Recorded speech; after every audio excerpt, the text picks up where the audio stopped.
ఇప్పుడు మనం చేస్తున్నాం నెయ్యి. మెంతులు ఇందులో వేస్తున్నాను. ఇలా మరుగుతున్నప్పుడు ఒక నీటి చుక్కను వేస్తే టపటపలాడుతుంది.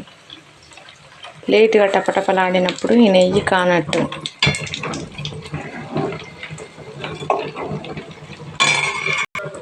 ఇలా పైనకి పెద్ద పెద్ద బురగలు వస్తుంటాయి. వచ్చినప్పుడు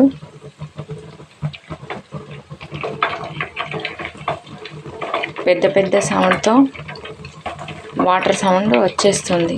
ఆ పెద్ద నురగ కాస్త ఇంతకుముందు వచ్చిన పెద్ద నురగ ఇలా చిన్న చిన్న నురగ మారినప్పుడు కిందున్న మీగడ లాంటి పదార్థం మొత్తం ఇట్లా బ్రౌన్ కలర్గా మారుతుంది.